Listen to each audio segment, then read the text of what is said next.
Bonsoir à toutes et à tous. Merci d'être revenus après ces sessions d'atelier. C'était pas gagné avec votre présence. Merci de nous gratifier de votre présence.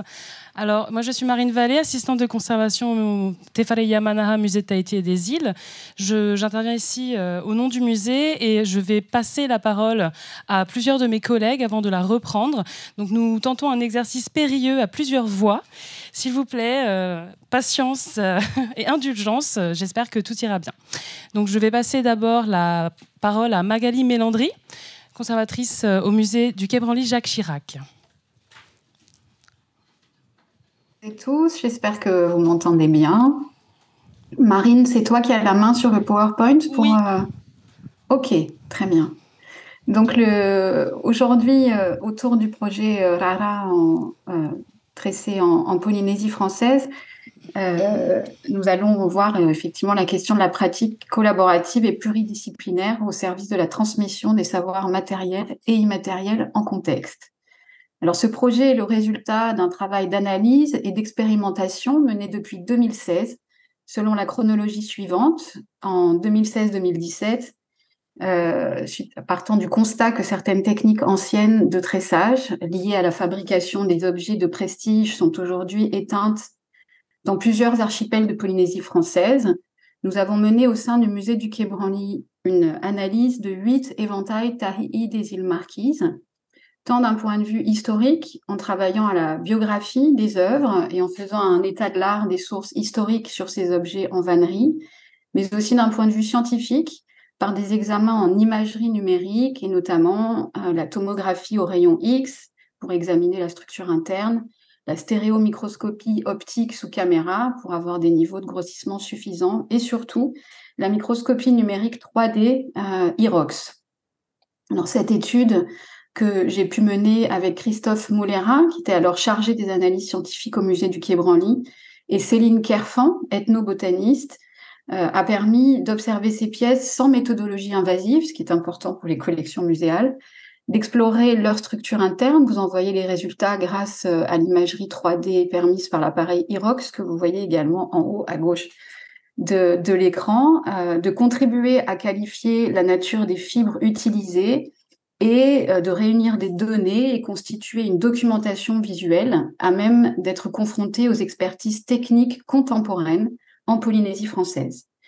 En 2020 et 2021, une convention de dépôt à long terme a été signée par les 3 chercheurs impliqués dans l'étude de 2016-2017 avec la Direction de la culture et du patrimoine de Polynésie française afin de garantir le partage des dossiers documentaires produits grâce à cette première étude auprès de 11 institutions culturelles et scientifiques à Tahiti comme aux îles Marquises, et vous avez à l'écran la liste de ces institutions. Ce partage visait à une première réappropriation du matériau scientifique auprès des communautés concernées.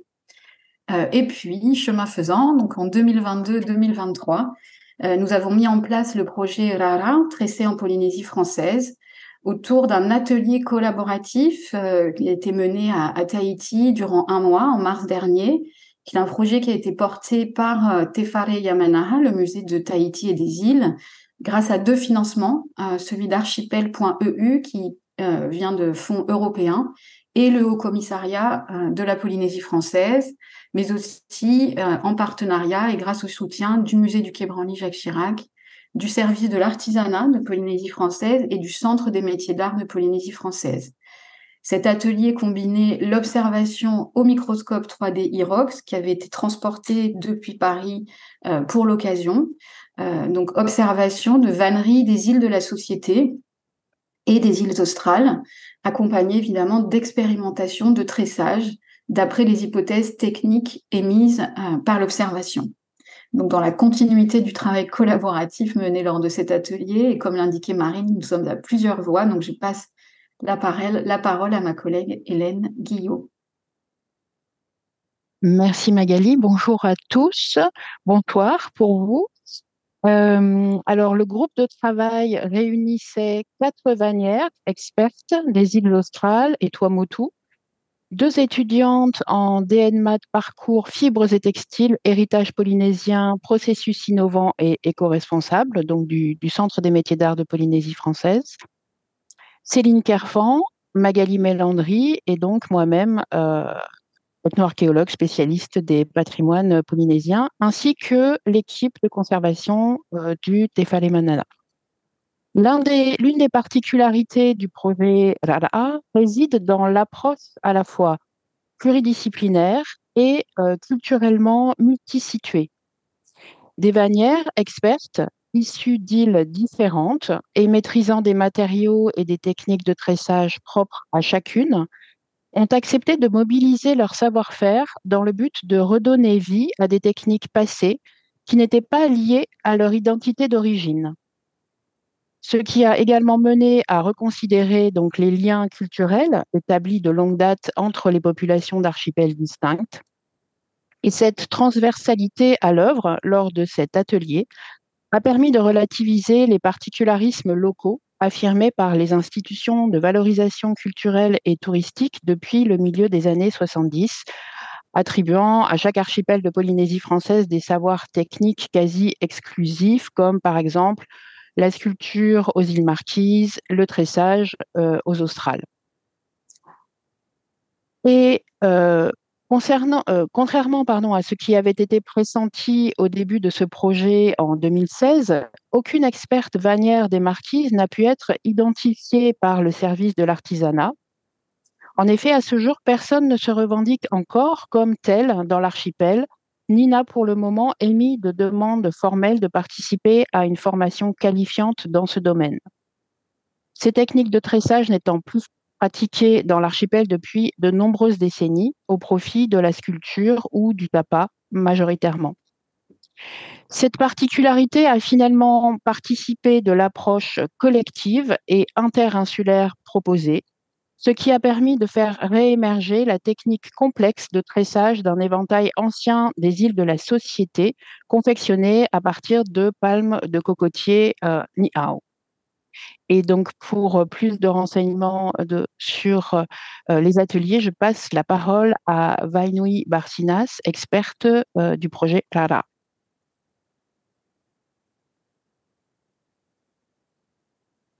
Yaorana Vainui. Je pense.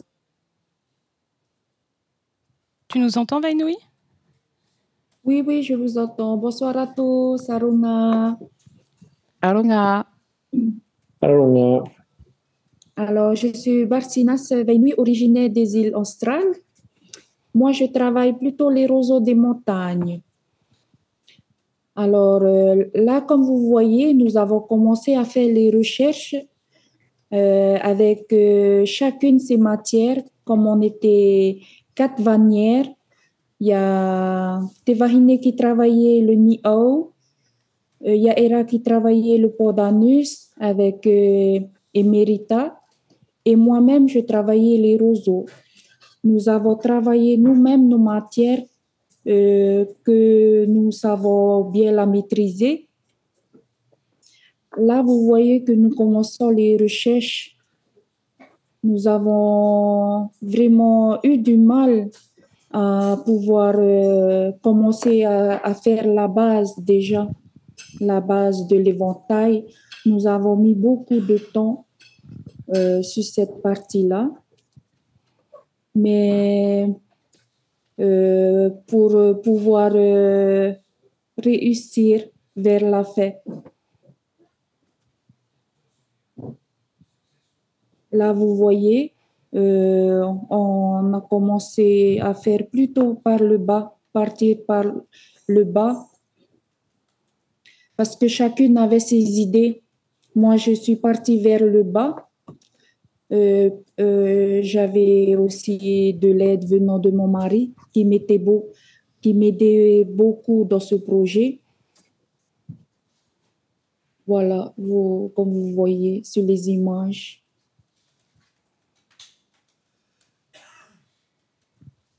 Ensuite, là, nous avons étudié sur l'éventail des marquises. Nous avons regardé avec Hirox déjà pour pouvoir voir la matière déjà qui a été utilisée pour pouvoir réaliser cet éventail. Et moi, rien qu'à voir à l'œil nu, déjà, je l'ai vu l'éventail au musée du Quai Branly.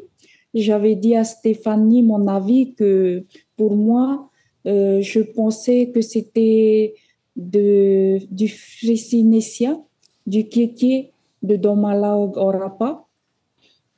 Et avec Hirox qui nous a beaucoup aidés, ça pourrait peut-être être ça, le Frisinesia.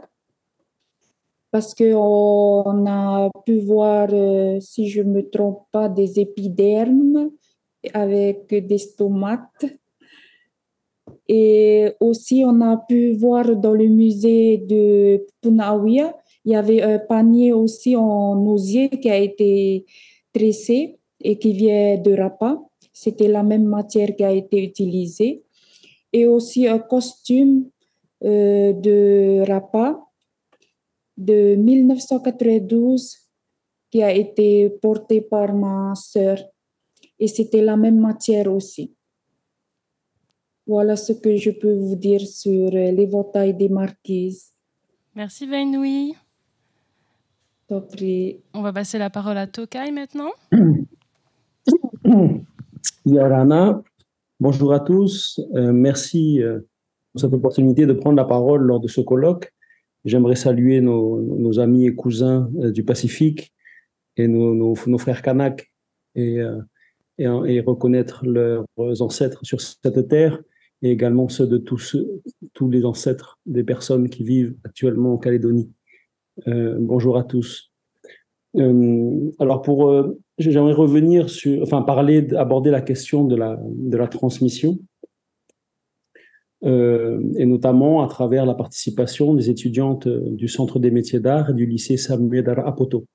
Donc le Centre des métiers d'art de la Polynésie, en partenariat avec l'établissement de l'enseignement protestant Maori, et l'UPF, donc nous formons des étudiants dans le cadre d'une formation diplômante de niveau licence, afin que les étudiants soient en capacité d'acquérir des compétences liées au métier de designer, de responsable de produits ou d'artisan qualifié.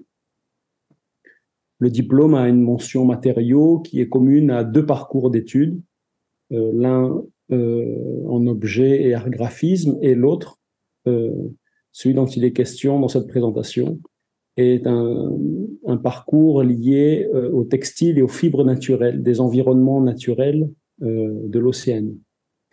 L'opportunité pour les étudiants de participer à un projet de recherche tel que Rara'a, donc ici il s'agit des étudiantes, vous les voyez à l'écran, Hinerupe Leo et Océane Tamati, est de nouer des relations entre eux, entre les équipes muséales scientifiques avec des artisanes confirmées, mais aussi de se voir ouvrir un accès aux collections d'une manière tout à fait unique et avec une qualité de consultation qui était difficile à mettre en œuvre jusqu'à présent.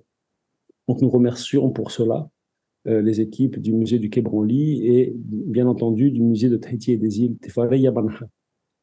Les patrimoines océaniens représentent pour les formations aux arts, aux métiers d'art et au design l'une des pierres angulaires de toute création actuelle en termes de compréhension, d'inspiration, de concepts philosophiques de création, d'utilisation de matériaux, de formes, de couleurs et de techniques. Il était nécessaire pour que les établissements d'enseignement et de formation puissent être en mesure d'accueillir la mise en place d'un parcours de formation allant d'un niveau 3, c'est-à-dire d'un niveau CAP, à un niveau 6, c'est-à-dire d'un niveau licence, dans le domaine des métiers d'art. En effet, permettre d'enseigner l'intelligence de la main océanienne au niveau des études supérieures était une des conditions permettant de proposer l'intégration d'étudiants aux projets de recherche de plus en plus nombreux, portés par des équipes au sein des musées à partir de leurs collections. Il s'agit aussi d'une manière d'intéresser la nouvelle génération en formation à leur passé et aux enjeux des musées du XXIe siècle. L'interrogation des œuvres des musées sous le prisme des savoir-faire et de leur histoire technique, en complément bien entendu de l'histoire factuelle des acquisitions des collections, est un levier remarquable qui permet de susciter un regain d'intérêt auprès des jeunes et d'inscrire dans les consciences une fonction nouvelle des établissements muséaux, rentrant de plus en plus dans le siècle. À l'heure où les transformations sociales tendent vers une érosion des savoirs, de moins en moins transmis dans la sphère familiale, les institutions publiques d'enseignement et de formation s'organisent en Polynésie afin de maintenir une transmission vers les jeunes générations en vue de nourrir leur créativité, de garantir une production originale et ininterrompue des expressions de leur culture. Les musées participent, à mon sens, de ce mouvement. Et je passe la parole à présent à Marine. Merci. Okay. Alors, du point de vue du Te Whare Yamanaha Musée Tahiti et des îles, Rara'a s'inscrit dans une démarche de production artistique et technique associée à un projet de recherche dans un musée du Pacifique. Il s'agit d'un programme de réappropriation culturelle et technique, de consultation et échange de savoir-faire impliquant des membres des communautés autochtones directement liés à un corpus de collections muséales. En ce sens, ce projet incarne l'une des missions de notre institution et matérialise l'importance de l'aspect vivant et inclusif qui est au cœur du projet de l'établissement. D'un point de vue pratique, cependant, la première phase de ce projet, qui est amené à se poursuivre sous d'autres formes, a soulevé quelques interrogations. C'est d'abord l'ampleur de l'étude d'objets initialement prévue qu'il a nécessairement fallu revoir à la baisse. Le corpus d'objets associés aux pratiques de tressage de fibres végétales comprend, à l'exception des costumes de Ori Tahiti, au musée Tahiti et des îles, plus de 200 références. Un autre des exemples qui est survenu, c'est le fait que l'équipe scientifique du musée aurait souhaité pouvoir également travailler sur les échantillons du livre Viennot, donc en bas à gauche, sur la diapositive, un recueil unique réalisé au XIXe siècle par les élèves de l'école du même nom, puisque pour nous, cela semblait pouvoir apporter un apport concret de ces consultations communautaires à la connaissance des collections du musée. Mais il n'a pas retenu un intérêt poussé des participantes, à qui un tableau de chacun des échantillons avait été remis, afin d'en collecter les noms. Donc, cet intérêt relatif s'explique par leur fascination, par leur étude technique en cours et face au temps pressant. Cette étape sera donc poursuivie dans un prochain volet du projet. Si l'étude lors des 3 semaines d'atelier comprenait les éventails marquisiens du musée, un panier et un soutien-gorge de costumes de danse dans la même fibre végétale de Kié pour comparaison, elle s'est principalement portée sur les tahiri des îles de la Société, dont la technique d'assemblage complexe a nécessité plusieurs allers-retours entre des phases d'observation des objets, à l'œil nu ou via l'IROX, le microscope, et des phases d'expérimentation. Un autre point d'interrogation pour notre musée concerne la conservation des différents éléments qui matérialisent les étapes techniques explorées dans cette tentative de réappropriation du tressage de ces tahiri. En effet, les fragments végétaux et les esquisses de tressage, qui composent un stock relativement important, nous amènent à nous questionner sur l'intérêt de tous les conserver au musée et au regard de problématiques de conditionnement et d'espace. S'agirait-il autrement de documenter visuellement chacun de ces fragments pour une conservation digitale et de sélectionner certains d'entre eux pour une conservation physique? Comment alors définir ces critères de sélection pour une représentativité juste, tant sur le plan documentaire que par rapport aux participants et au regard des suites éventuelles du projet? Ces questions renvoient également au sujet du stockage de données versus celui du stockage de matériel et au rôle de la numérisation documentaire comme outil d'allègement de ces aspects techniques. Enfin, un autre aspect concerne le statut de l'artiste sur les résultats finaux qui pourraient être remis au musée. S'agit-il d'une commission d'œuvres à entreprendre par l'institution? Au-delà, la question importante de respect de la propriété intellectuelle, des savoirs et savoir-faire des vannières se pose et implique de définir plus finement à l'avenir le contexte juridique et financier de leur intervention. Cela clarifierait le sujet de la diffusion ou non des données réunies lors de cet atelier, puisque nous avons pu en effet observer parfois une certaine tension entre le fait de rendre plus attractifs les patrimoines insulaires et la préservation d'un accès restreint à certains savoirs, car réservés aux communautés concernées par ces pratiques. Donc, tandis que ce projet pourrait se nourrir du recensement des éventails polynésiens, marquisiens ou des îles de la Société, qui sont encore bien plus rares dans les collections internationales, d'une part, ainsi que d'une documentation des technologies par l'étude des sources ethnographiques anciennes, ou encore de comparaison avec des techniques de tressage pour des objets de nature similaire dans d'autres archipels de Polynésie orientale. Pour le musée, dans un premier temps, il s'agirait de documenter les collections, y compris les chapeaux des années 1960, qu'il conserve notamment dans les identifications de fibres avec ou sans irox, puisqu'il n'est pas obligatoirement requis. Et il s'agirait aussi d'obtenir les noms de ces fibres et les noms des techniques utilisées. Par ailleurs, un travail complémentaire de restitution aux communautés, des archipels et aux publics locaux est aussi à développer par le biais d'une exposition notamment, qui pourrait comprendre un volet itinérant à l'attention des archipels, en complément de publications peut-être thématiques et à visée explicative de processus décomposés de création. Ces perspectives prendront forme dans un second volet qui est d'ores et déjà prévu en 2024 au Quai Branly et qui intégrera cette fois des vanières apprenantes des îles Marquises afin d'élargir le cercle de transmission à tous les archipels de Polynésie française.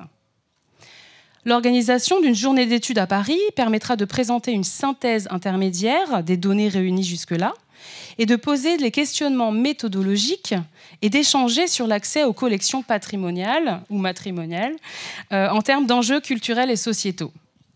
Donc, nous prévoyons également une rencontre de ces vanières avec des écoles de formation au métier d'art qui sera l'occasion d'élargir le champ des enseignements très eurocentrés de ces établissements. Donc, au nom de toute l'équipe, je vous remercie de votre attention. Marurua.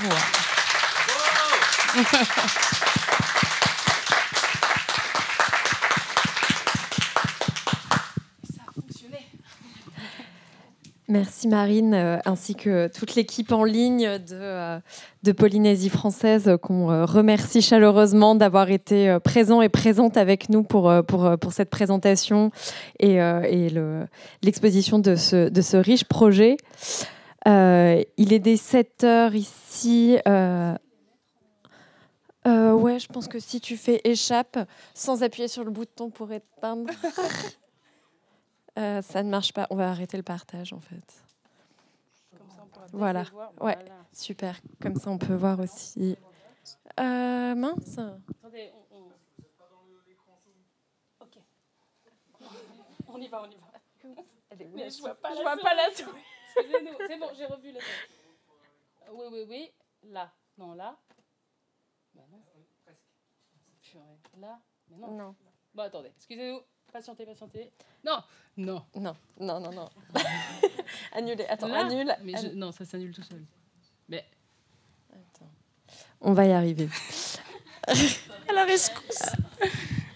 Restez bon. avec nous. Tahiti et Paris. Je vais fermer tous les trucs et comme ça... Voilà. Il est 17h ici, on peut prendre quelques questions avant de clôturer cette deuxième journée. Bonsoir à tous, bravo pour... j'adore finir la journée avec ça, franchement je suis content d'être revenu. La question des droits, elle est très pertinente même ici en Nouvelle-Calédonie. Je pense à mes collaborateurs présents ici à Nouméa, de la province des îles, la province Nord. Nous, en l'occurrence, donc je salue tout le monde, mais notamment je salue Magali Mélandry du Quai Branly.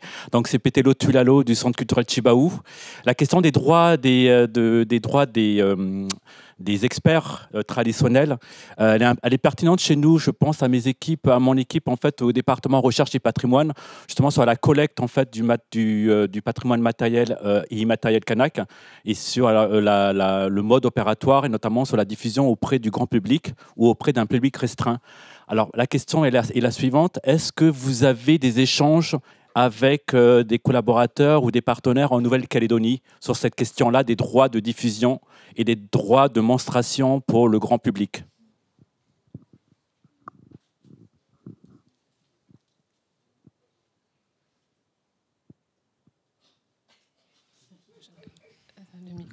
Si je peux me permettre juste de répondre sur en tout cas, là, comme on n'a pas particulièrement de projets de collaboration, de projets de recherche avec différents collègues ou communautés en Nouvelle-Calédonie, on n'a pas développé, pardonnez-moi, de ce sujet-là pour le moment, mais ça reste, je pense, un sujet transverse pour lequel on travaille au musée du Quai Branly avec un volet juridique et nos collègues du département de la recherche qui sont particulièrement, et particulièrement Leandro Varizon, qui a une formation de juriste et qui va nous permettre de formaliser davantage ces contrats ou conventions avec des experts autochtones pour justement garantir la propriété intellectuelle, le droit d'auteur et travailler à voir cette question de diffusion ou non selon la volonté des experts consultés avec lesquels on travaille, de leur savoir et savoir-faire. Donc c'est un travail en cours, à vrai dire, mais qui est fondamental et qui doit prendre exemple aussi sur certains travaux de nos collègues internationaux, comme notamment aux États-Unis ou au Royaume-Uni, qui mènent aussi ce type de projet.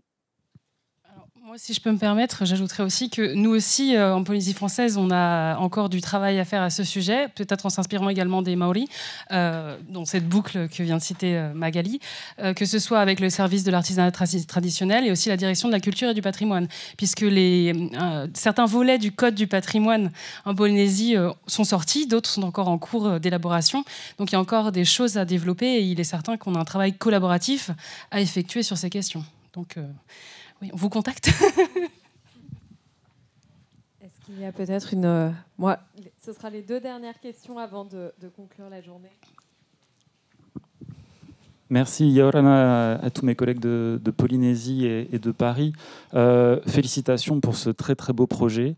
Je pense que pour Louis et moi-même, en tant qu'archéologue, ça nous touche parce qu'on a vraiment affaire ici à une exploration de chaînes opératoires pour retrouver un système technique traditionnel. Et c'est vraiment un très beau projet. J'espère qu'il y en aura beaucoup plus comme ça dans le Pacifique. Il en faut, avec ce travail avec les vannières. On pourrait faire la même chose aussi, bien sûr, sur le lithique, sur le travail du coquillage. Il y a tellement de choses à explorer. Je voulais juste revenir sur cette question que tu soulevais, Marine, du devenir des objets qui ont été fabriqués, donc qui représentent des ébauches, des préformes, on pourrait dire, toutes ces étapes de la chaîne de confection, qui sont effectivement très importantes parce que finalement, pour retrouver le savoir-faire technique, on a besoin de ces étapes-là dans une chaîne opératoire. Et je pense que ça soulève aussi la question pour les musées. Évidemment, dans l'histoire des musées est telle qu'on expose souvent des objets finis, les beaux objets. Et il ne faut pas oublier non plus que ces ébauches et ces préformes, elles portent une histoire importante, peut-être aussi importante que l'objet fini, et qu'il y a peut-être une réflexion à avoir aussi sur la manière de montrer ces chaînes techniques et ces savoirs traditionnels. Voilà, c'était juste un petit commentaire d'archéologue ici. Absolument. Alors la question qui se posait simplement, c'est que si ce projet est amené à continuer, ce qu'on espère, ces phases d'exploration technique vont aussi continuer. Là, on avait donc 4 vannières, plus 2 étudiantes. Ça commence à faire déjà un beau corpus d'ébauches ou d'esquisses. Qu'en est-il de toutes ces étapes? Donc je suis d'accord avec toi. Alors si c'est par différents matériaux, évidemment, on gardait au moins un par matériau ou une. Mais effectivement, à terme... ou alors on a une plus grande réserve. Mais il va falloir qu'on s'interroge peut-être. Donc là, oui, j'ai compris. C'est-à-dire que les objets sont plus grands que les ébauches d'hameçon, par exemple. Donc il faut considérer ça aussi de ce point de vue. Mais si mes collègues ont d'autres avis à partager, allez-y.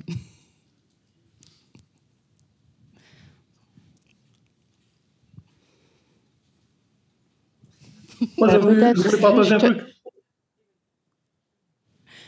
Coucou. Salut Manu. Yaorana, comment juste remercier l'équipe du projet, de dire qu'on est aussi confronté aux mêmes problématiques au pays et sur les dispositifs de reconnaissance de la propriété intellectuelle. Quand on fait intervenir des vannières, en partant aussi du principe qu'il y a certaines techniques qui sont là encore aujourd'hui et certains motifs stylistiques qui sont la propriété des clans. Et donc, du coup, que ça nécessite d'avoir un volet juridique que peut-être ont mieux travaillé les Maoris ou les Canadiens, je sais pas, avec les Indiens là-bas. Mais nous, en tout cas, aujourd'hui, on passe par des chemins de traverse pour faire valoir cette compétence-là intellectuelle dans le cadre des enseignements et des partenariats qu'on a avec ou les programmes de recherche ou l'université, avec les laboratoires et RALO, etc.